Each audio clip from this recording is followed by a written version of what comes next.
Greetings, friends, and welcome back. So I'm joined by my good friend Enkidu here. He's dead, unfortunately, so he's just going to remain quiet in the background as a silent metaphor for, well, what's coming for all of us eventually. All living things must come to an end.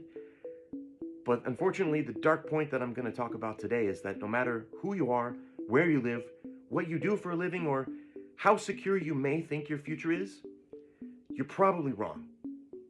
And I can almost guarantee it because the numbers that they're looking at are bigger than what they thought, way bigger than what I thought. I think bigger than anybody expected. And I've got the lab coat on today, so I must be ready to show you some numbers, graphs, and charts, right? So let's start with this graph. This here shows us the temperature deviation above standard of what El Nino years have been so far. These dotted lines right here are the biggest El Nino years that we have seen so far in recorded human history. You'll notice that they're about 2 degrees Celsius above standard deviation. Big. This dotted red line is 2026. It peaks out at 4 degrees Celsius above standard.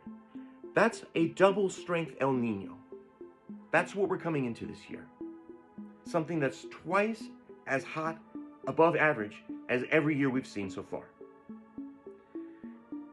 Here comes another chart that involves some kind of weird numbers to think about. So I want you to start by envisioning all of human energy output over the course of one entire year.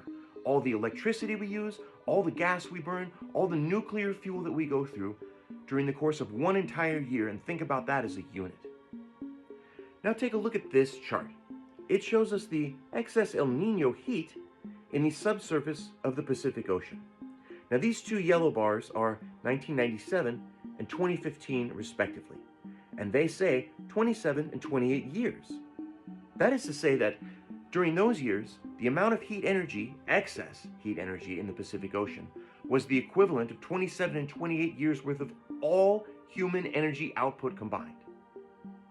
That sounds crazy, but this red bar, again we're in the red here in 2026, that number is 47 years.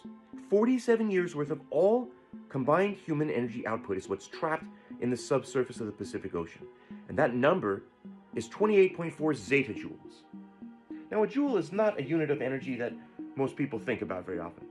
So I'm going to try to put that into context with something a little more everyday and common, an apple. 1 joule of energy is about how much energy it needs to raise an apple up 4 inches. I'm going to have to borrow this now, Enkidu. Thanks for holding on to that for me, buddy.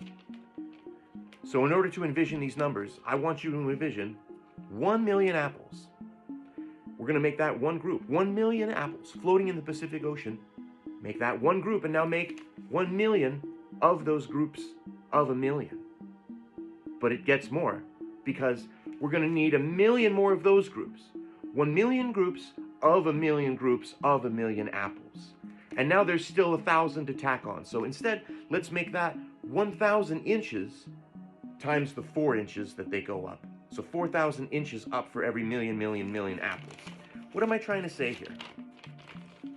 We've got 1 million groups of apples that each go up 1,000, but it's 4 inches per and it's 28.5.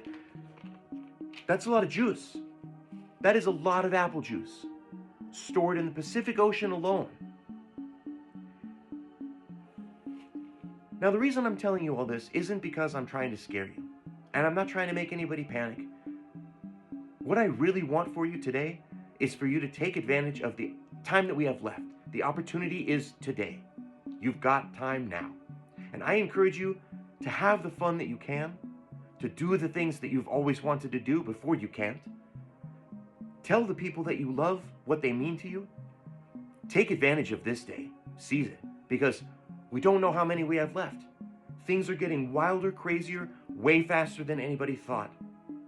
And I want you to live your life to the fullest today. Thanks for joining me. I hope you have a good one.